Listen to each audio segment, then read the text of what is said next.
Fala, que tal? Sejam muito bem-vindos ao último episódio da série Refletindo o Enem 2019. Quem ainda não se inscreveu no canal, já passou da hora, inscreva-se aí. Nós vamos ter novidades, vem aí um quadro novo que vai ser o Resolve Aí, no qual vamos resolver diversas questões de diversos vestibulares diferentes, diversos assuntos, então certamente vai contribuir com dicas, com aquela explicação do exercício, vai contribuir aí com a sua formação, com a sua preparação para os vestibulares e para o Enem.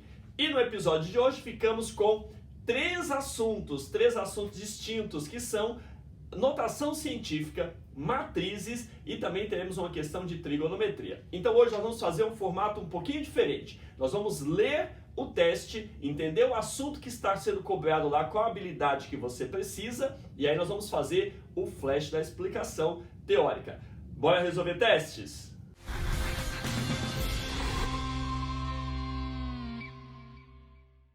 Então começamos aqui com a questão 144, que diz o seguinte: a gripe é uma infecção respiratória aguda de curta duração causada pelo vírus influenza.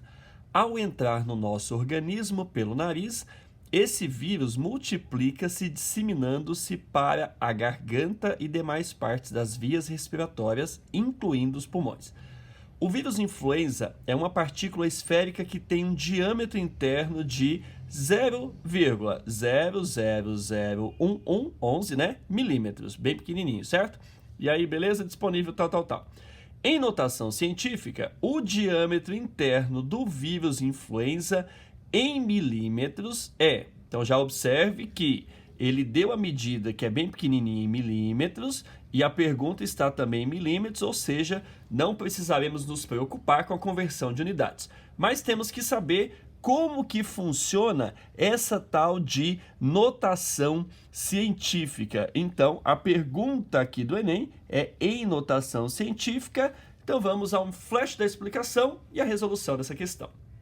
Então vamos fazer esse flash aqui de notação científica, bem tranquilo, veja rapidamente. Então, notação científica, qual é a ideia dessa notação, esse jeito de escrever os números? É só uma forma simplificada de escrever números normalmente muito grandes ou muito pequenos. Então qual que é a ideia? Você tem um número, e esse número tem que ser entre 1, inclusive 1, e 10. Não entre o 10, menor que 10, até 9, qualquer coisa lá pertinho de 10, mas não chega em 10. Então aqui tem que ser, na verdade, um número de 1 até quase 10, beleza.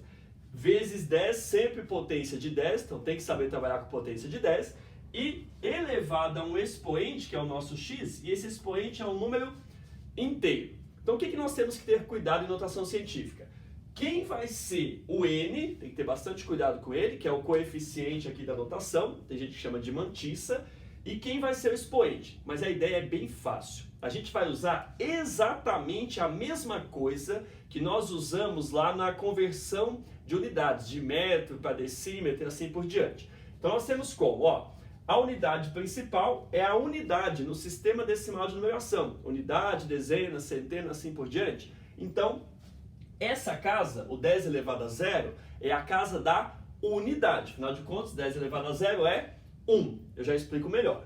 E aí nós temos a casa da dezena, centena, milhar e mais casas infinitamente à nossa esquerda. E descendo nós temos os décimos, os centésimos, os milésimos, enfim, os mesmos prefixos da conversão da escala métrica, por exemplo. Bom, daí como que vai ser isso? Veja, nós temos um número aqui que ele com certeza não é entre 1 e 10. E eu preciso que ele se torne um número entre 1 e 10. Para virar entre 1 e 10, vocês concordam que eu teria que pegar esse número e fazer o seguinte, da esquerda para a direita, ache o primeiro algarismo diferente de 0, sempre. E ele é o próprio 7. Então ele vai ficar 7, e aí o número 3, 5, eu posso colocar tudo a aproximar. Eu vou usar a aproximação aqui, vou colocar a terceira casa. Então eu vou tirar esses caras todos. Eu posso fazer isso ou posso manter todo o número dependendo do caso. Eu quero tirar esses aqui. Como nós vamos deixar o 6 e o que vai sair é 7, toda vez que eu vou tirar um número e ele é maior ou igual a 5, então eu aumento aqui para dar uma aproximação. Então eu vou colocar aproximadamente, aumenta no lugar de 6, 7. Aumentou porque esse é maior ou igual a 5, perfeito? Se fosse menor que 5, eu manteria o 6. Bom, isso é a ideia de aproximação, caso você queira fazer arredondamento. Beleza. Aí, vezes 10, esse é o meu n, por quê? Porque ele vai ficar entre 1 e 10, eu peguei sempre da esquerda para a direita o primeiro algarismo significativo, que é diferente de zero. Coloquei a vírgula lá, vezes 10 elevado, e agora que está, ó, eu preciso de um expoente para colocar aqui, de maneira que esse número continue sendo o que ele era.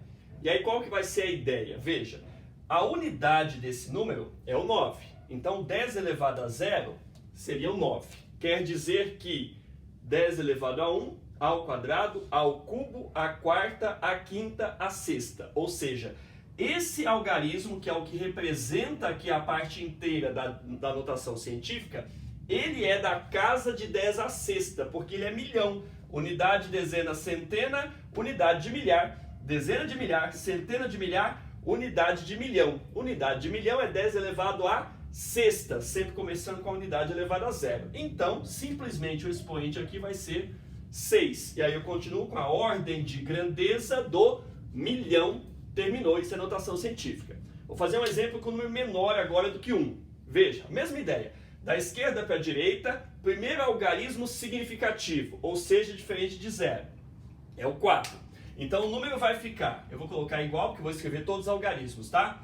4,037, e essa vírgula é necessária para que o número fique entre 1 e 10, não esqueça disso, tá bom? Achou o primeiro algarismo significativo, vírgula, e aí vezes 10. E o expoente? Vamos lá, mesma conversa. Aqui é a casa da unidade, certo? Unidade, depois da vírgula, começa os décimos. Então, a casa da unidade é 10 elevado a 0. Se aqui é 10 elevado a 0, elevado a menos 1, menos 2, menos 3, menos 4. Nesse algarismo é 10 a menos 4, então aqui é menos 4. E assim a gente conserva a ordem de grandeza, 10 a menos 4, desse número. E é só isso, notação científica. Vamos lá terminar a questão do Enem? Tudo bem. Então, para quem sabe notação científica, você viu aí um resumo que talvez tenha facilitado. A questão mais fácil da prova do Enem foi essa. Veja, então está aí enunciado. Ele quer esse número em notação científica na mesma unidade de medida que eu já chamei sua atenção. Então, está em milímetro, está muito fácil. Então, vamos lá, tranquilo. Primeiro algarismo significativo, da direita para a esquerda, da esquerda para a direita, melhor dizendo, né? Aqui 0, 0, 0, 0, primeiro algarismo significativo é esse. Então, o número vai ficar 1,1. Lembra disso? Porque tem que estar entre 1 e 10, menor que 10. Muito bem. E aí, vezes 10, só preciso pensar no expoente, que é um jeito muito fácil. Essa é a casa da unidade. Unidade é 10 elevado a 0. 10 elevado a 0 é 1 unidade. Muito bem. Aqui, menos 1, menos 2, menos 3. Esse algarismo está na casa menos 4, então sua ordem de grandeza é menos 4. Portanto, ficamos simplesmente com isso. 1,1 vezes 10 a menos 4 milímetros. Dá uma olhadinha. Alternativa D dedinhos. E já foi 10 segundos.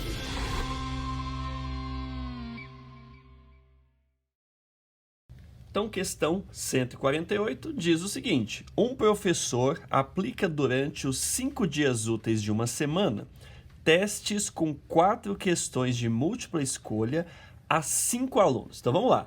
4 questões de múltipla escolha são aplicadas a 5 alunos e são nos dias úteis, né? São 5 dias úteis, segunda, terça, quarta, quinta, sexta da semana. Muito bem.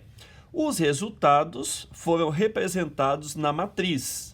Então, tá aí uma matriz, nós vamos ter que pensar nessa teoria. Nessa matriz, os elementos das linhas de 1 a 5 representam as quantidades de questões acertadas pelos alunos Ana, Bruno, Carlos, Denis e Érica. Então, a linha de 1 a 5, está escrito bem claro aqui, ó. O que representa? A quantidade de questões acertadas pelos alunos, e aí estão em ordem A, B, C, D, E, né? Ana, Bruno, Carlos, Denis e Érica, respectivamente. Enquanto que as colunas, matriz é isso, né? Tem que pensar nas suas linhas e nas suas colunas. Então, as colunas de 1 a 5 indicam os dias da semana de segunda a sexta, respectivamente. Então, linha 1 é segunda, coluna 1 é segunda, coluna 2 é terça, assim por diante até sexta. Linha 1 são notas da Ana, linha 2 notas do Bruno, linha 3 assim por diante até as notas da Érica. Perfeito.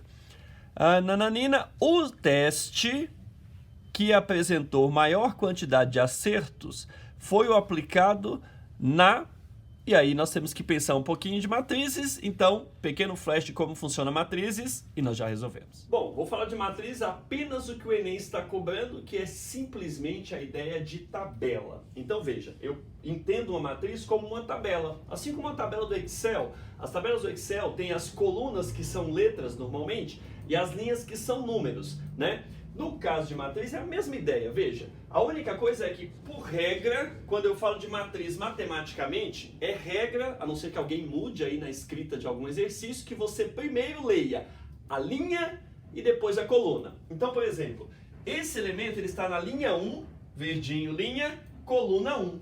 Esse elemento está na linha 1, coluna 2, linha 1, coluna 3. Então é normal também que a gente escreva uma representação geral dos elementos dessa forma. A11. Evitem falar A11, porque é linha, coluna. Então é A11, A12, A13. Essa é a ideia. E qual que é a questão então? A matriz, basicamente, é uma tabela de dupla entrada, na qual você coloca a informação da linha para determinada coluna. Como no caso desse teste nós estamos resolvendo, que diz, as colunas são dias da semana. Então aqui seria dia 1, que no caso é a segunda-feira nesse exercício, dia 1, dia 2, dia 3, lá vai até o dia 5, certo? A linha representa, no caso, lá as pessoas. A linha 1 é a Ana, certo? Por exemplo. Então aqui nós temos, ó, esse elemento representa a Ana, porque é a linha 1, esse representa a Ana, esse representa a Ana. Esse vai representar já o B, e assim o C, o D e assim por diante. Bom, daí no caso da Ana, por exemplo, então esse elemento representa a Ana no dia 1. Linha Ana, coluna segunda. Linha Ana, coluna terça e assim por diante. Então simplesmente isso. E aí, nessa questão que o Enem está pedindo, é basicamente uma soma aí que tem que ser feita e pronto.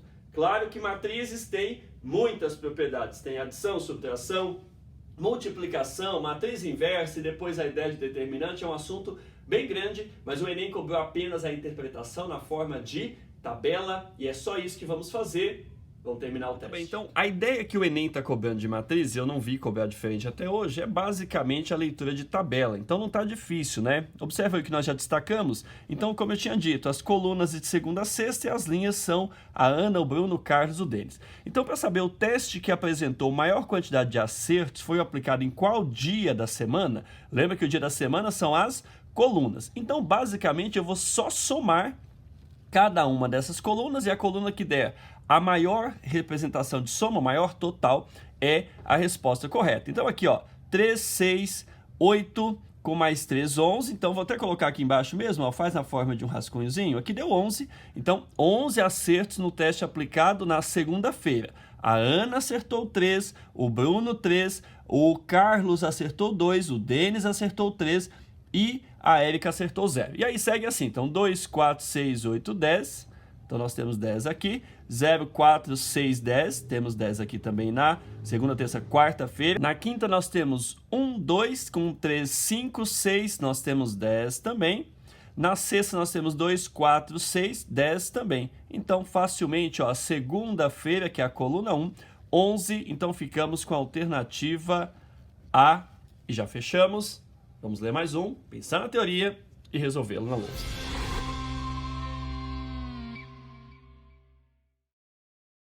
E aí terminamos com mais uma questão e mais um assunto, questão 180, que diz o seguinte. Um grupo de engenheiros está projetando um motor cujo esquema de deslocamento vertical do pistão dentro da câmara de combustão está representado na figura. Então tem aí uma ilustraçãozinha, câmara de combustão, ok, o movimento vertical do pistão está ilustrado aí.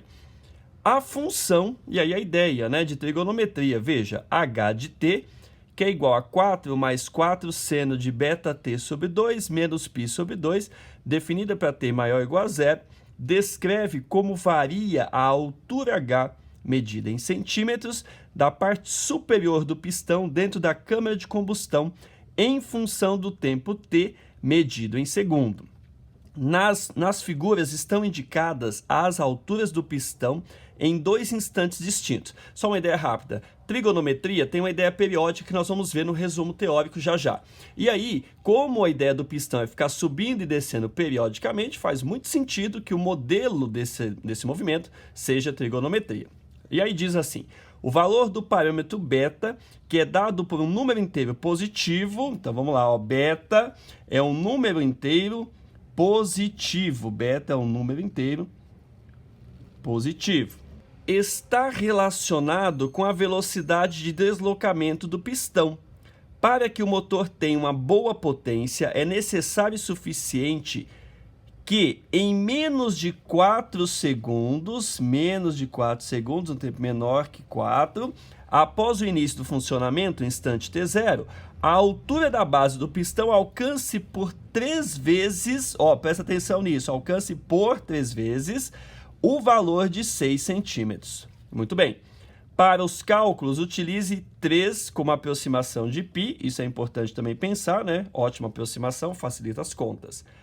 O menor valor inteiro a ser atribuído ao parâmetro B. Então, eu quero o menor valor de beta, né? Parâmetro beta, melhor dizendo aqui, de forma que o motor a ser construído tenha boa potência, é. Então, um pequeno resumo teórico e nós voltamos na lousa para resolver esse teste. Bom, e aí, mais um flashzinho aqui, o que nós vamos precisar de trigonometria nessa questão, com um pouquinho a mais. Olha só, trigonometria, a base inicial é que no triângulo retângulo, não é o caso dessa questão, né, porque ela é mais aberta, a ideia de função, mas no triângulo retângulo, seno, cosseno e tangente, todo mundo deve ter aprendido que seno é a razão entre o cateto oposto ao ângulo em questão, o ângulo alfa, e a hipotenusa do triângulo. Cosseno é o cateto junto, adjacente ao lado do ângulo ali, adjacente pela hipotenusa, e a tangente é a razão entre o cateto oposto e o cateto adjacente. Isso é a base de trigonometria, até no Fundamental 2 ela aparece lá em alguns colégios, em outros no ensino médio, mas praticamente todo mundo vê. Para essa questão entra na ideia de função, e a gente tem que expandir. Repara que aqui é meio limitado, né? Porque aqui só fica positivo, esse ângulo vai estar entre 0 e 90, porque menos que 90 sempre, porque o triângulo é retângulo, mas é possível, usando inclusive geometria analítica, expandir essa ideia para ângulos maiores, para até a ideia de ângulos negativos, girando para um lado, girando para o outro. Então, qual que é a ideia básica? Existe um ciclo chamado ciclo trigonométrico, que é uma circunferência de raio 1, centro aqui no 0, raio 1. Então aqui eu consigo colocar senos e cossenos de diversos ângulos, tá? Então qual que é a ideia? Girando aqui no sentido anti-horário, nós teríamos o ângulo de 0 graus, e aí gira para 90, 180, 270, 360, isso é infinito. Então eu expando a possibilidade de senos e cossenos para ângulos maiores até do que 90 e assim por diante, inclusive o próprio 90, né? Qual que é a ideia, por exemplo? Veja, nós colocamos aí a século 17 mais ou menos, que tem esse desenvolvimento mais sofisticado, usando geometria analítica inclusive, nós colocamos aqui um sistema de coordenadas, no qual a abscissa representará os cossenos e a ordenada os senos. Então, por exemplo, se eu pegar esse ponto aqui, ó, nesse ponto nós temos o cosseno e o seno de 90 graus. Então aqui você tem o cosseno de 90 e o seno de 90. E observem o seguinte, o cosseno é a abscissa, é quando está para a direita ou para a esquerda, que no caso aqui é 0, não está nem para a direita nem para a esquerda. Então o cosseno de 90 é 0. E o seno é a ordenada, que é a altura. Está vendo que está 1 de altura, então o seno é 1. E o que eu vou dizer para vocês é assim, dentro do universo ensino médio, todos os ângulos terão senos e cossenos presos dentro dessa circunferência trigonométrica, o ciclo de raio 1. Muito bem, daí o que significa? Significa, que é o que interessa para esse teste, que o máximo do seno é 1. Ou seja, não é possível, dentro do universo ensino médio, que o seno seja maior do que 1. Então, qual é o máximo seno possível? 1, que no caso seria o seno de 90 ou dos seus múltiplos aí conforme eu der mais voltas. E o mínimo do seno, o menor valor que o seno pode assumir, é menos 1, que é no caso aqui o seno de 270 e dos seus múltiplos, tanto para o sentido anti-horário como para o sentido horário. Então, o que vai nos importar é que em trigonometria é possível também trabalhar com máximos e mínimos em seno e cosseno, sendo o máximo do seno 1 e o mínimo do seno menos 1. É isso que eu vou precisar no teste e é isso que eu vou trazer hoje. Vamos terminar o teste? Tudo bem, além dessa ideia aí de máximo e mínimo que foi apresentada, também temos que lembrar, como foi comentado, né, que o ciclo, então, ele vai conter todos os senos e cossenos. Então, uma coisa importante saber, que vai aparecer nesse teste, é o seguinte, ó. Aqui nós temos que o seno de 30 graus é meio. Isso tem que memorizar aí, tem uma demonstração usando triângulo equilátero, mas vamos lembrar que seno de 30 é meio. Então, 30 graus, o seno tem a altura meio. Só que veja, nessa mesma altura, eu tenho um ângulo lá em cima, lá no outro quadrante, né, no segundo quadrante, que é de 150 graus ainda em cima, que também tem o seno meio. Então vai servir também esse ciclo para saber que tem senos repetidos, porque é periódico, né? E quem são os correspondentes. Então do 30, o correspondente ao 150, porque é 180 menos 30 no caso, né? Então 150 graus. Outra coisa bacana de saber, aqui 30 graus é π sobre 6, porque em radianos π representa os 180 graus. Então, se π é 180, quando eu dividir por 6, dá 30 graus, tá bom? Dá para fazer isso por regrinha de 3, inclusive a ideia de proporção que nós vimos também. Então, 30 graus, π sobre 6, 150, veja que ideia, ó. 150 é 5 vezes o 30, 5 vezes 30 dá 150. Então eu pego π sobre 6 e faço vezes 5, e acho rapidamente, né? E assim por diante. Lembra que nessa altura também, se eu continuar girando, até aqui é 360, mais 30, 390, e assim por diante, é infinita essa ideia, certo? Fica sempre entre menos 1 e 1, com os máximos e mínimos do seno, mas infinitos ângulos eu consigo, e aí vai repetindo periodicamente a cada 2π os senos todos, perfeito? Vamos ver por que eu falei tudo isso, olha só. A questão disse que h de t é a altura, t é o tempo e beta é uma constante positiva. Ele quer que o h de t seja igual a 6 por 3 vezes, cuidado com esse detalhe, mas com t menor que 4. Vamos pensar em tudo isso primeiro. Passo 1, nós sabemos que o h de um certo tempo, a altura num certo tempo, tem que ser igual a 6. Vamos pensar na primeira vez que isso acontece e depois ver que tem que acontecer 3 vezes. Então, eu vou substituir a imagem da função, que é tudo isso daqui, 4 mais 4 vezes o seno de beta vezes t, então beta t sobre 2, acelerando aqui para escrever rapidinho, para a gente ganhar tempo, menos π sobre 2, e isso tem que ser igual a 6, primeira vez, vamos ver quando que acontece. Muito bem, resolve a conta isolando a trigonométrica, isolando o seno. Então vai ficar o seguinte, ó, nós vamos ter 4 seno, então 4 vezes o seno de beta t por 2, menos π sobre 2, é igual, e aí pego o 4 e subtrai de 6, que fica 2. Eu vou simplificar por 2 aqui, ó, o 4 por 2 dá 2, o 2 por 2 dá 1, e vou passar esse 2 que está multiplicando, dividindo. Então nós vamos ficar com o seguinte, ó, nós vamos ter aqui seno de beta t sobre 2, menos π sobre 2, passei o 2 dividindo, é igual a meio. E aí entra nessa parte, vamos tirar o enunciado daqui porque eu preciso de espaço. Vamos lá.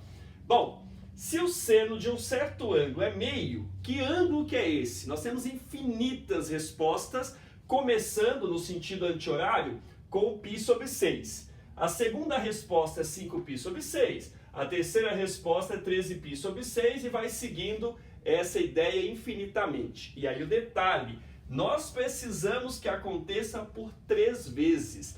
Então, quanto tempo eu preciso para acontecer por 3 vezes? Eu preciso do tempo suficiente para acontecer a terceira vez. Então, qual que é a ideia?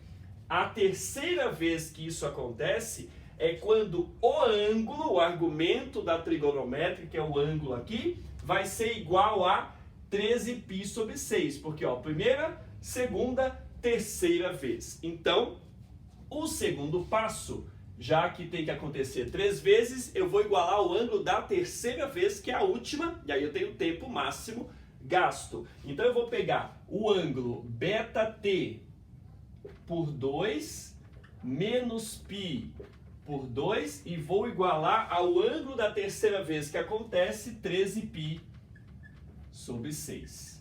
E agora vamos isolar o tempo, porque a próxima informação é que o tempo tem que ser menor que 4, então isole o tempo para entender isso daí. Vamos lá. Isolando o tempo, o que nós podemos fazer? Vamos lá. Passa para lá o menos π sobre 2 somando. Então, beta t por 2. Vou fazer as passagens aqui para você entender bem. Ó, soma lá. Então, vou fazer o rascunho. 13π sobre 6 mais, porque eu vou somar π por 2. Vou somar para cancelar isso aqui, certo? O NMC é 6. Divide pelo de baixo, multiplica pelo de cima. Divide pelo de baixo, dá 3. Vezes o de cima aqui dá 3. Então, vai ficar 16π sobre 6. 16π por 6. Dá para dar uma simplificada, pelo menos por 2, né? Simplifica por 2 aqui fica 8. Simplifica por 2 aqui fica 3. Vamos acabar de isolar o t. Então, o que nós temos? Ó, beta t, fazendo ainda devagarzinho aqui. Beta t igual, passa esse 2 multiplicando, 16π sobre 3. Ótimo. Isolando o t definitivamente, nós teremos que t tem que ser igual, e aí eu vou passar o beta dividindo, então vai ficar 16π sobre 3 betas. Esse é o tempo. Ótimo. Qual é a terceira informação? Esse tempo tem que ser menor que 4. Então vamos lá. Terceira informação. Nós precisamos, vou até escrever bonitinho aqui, ó, que t seja menor que 4. Isso vai implicar, substituindo o nosso t, nós vamos ter a condição do beta, né? O t é 16π sobre 3 betas e eu preciso que isso seja menor que 4. Boa, vou dar para simplificar um pouquinho. Divide por 4 aqui, ó, fica 4. Divide por 4, ó, fica 1. Multiplicar em cruz, porque eu sei que beta é positivo, então eu posso fazer isso. Só toma cuidado. Se beta não fosse garantidamente positivo, em uma equação, não pode ficar multiplicando em cruz, a não ser que você avalie o sinal. Aqui não tem grandes problemas. Eu vou até escrever para ficar bem bonitinho aqui, ó. Beta é positivo. Se beta é positivo, eu posso multiplicar em cruz. Então eu vou ter o seguinte: 4π menor que 3 beta vezes 1, 3 betas. Maravilha. Isolando o beta, eu vou colocar na ordem que vai aparecer bonitinho. Vai ficar assim, ó. 4π sobre 3 é menor do que beta. Mas veja comigo. Se 4π sobre 3 é menor do que beta, então beta é maior do que isso. Eu vou escrever assim que é mais fácil de interpretar. Então, beta é maior do que 4π sobre 3. E eu quero o valor de beta, tem que ser maior do que isso, e agora entra a aproximação que ele deu do π. Só agora que eu vou substituir. Poderia ter substituído antes? Poderia. Eu quis carregar o π até o final, porque fica bom agora, olha. Se π é 3, eu vou simplificar esse com esse. Então eu vou chegar aqui, beta tem que ser maior do que 4. Beta maior que 4, nas alternativas, a melhor alternativa, né, porque tem que ser logo em seguida, né, o menor valor possível de beta, vai ser quando beta for 5. Se beta é maior que 4, então o beta que eu tenho de possibilidade é o beta igual a 5. Isso se encontrava na alternativa D de jeans, e aí a gente fecha essa questão. Das 3 de hoje, sem dúvida, essa foi a mais difícil. Mas tinha 2 para compensar. De matriz de notação científica te dava tempo, pensando assim, né? Para de repente resolver essa. E aí eu vou terminar essa série dizendo o seguinte: cada teste do Enem, em média você tem que gastar 3, qualquer coisa, 3,3 em média minutos por teste. Isso não significa, claro, que você vai gastar esse tempo em cada teste. Você pode gastar bem menos em alguns, porque você vai precisar de mais tempo. Um teste como esse, por exemplo, sabendo bem a teoria, dominando essa habilidade, né, tendo essa competência, você faz, mas é um pouco demorado, porque tem as continhas e outros testes que nós fizemos, também tinha continhas para fazer. Queridos, é isso. Eu espero que tenha ajudado um pouco na parte de Enem. Fizemos todo o Enem 2019 aí. Então, ative as suas notificações para receber o Resolve Aí, que em breve vai ser lançado também, com outras provas aí, tem até desafios de questões militares que vão aparecer, enfim, diversas provas que vamos resolvendo questão por questão de algumas provas, e aí você vai ficar notificado de tudo se você ativar as notificações e não se esqueça, faça sim a inscrição no canal, vai valer a pena, vai ter boas ajudas aí, boas dicas pela frente, certo? Então é isso, fiquem com Deus, um beijo, um queijo e um caranguejo.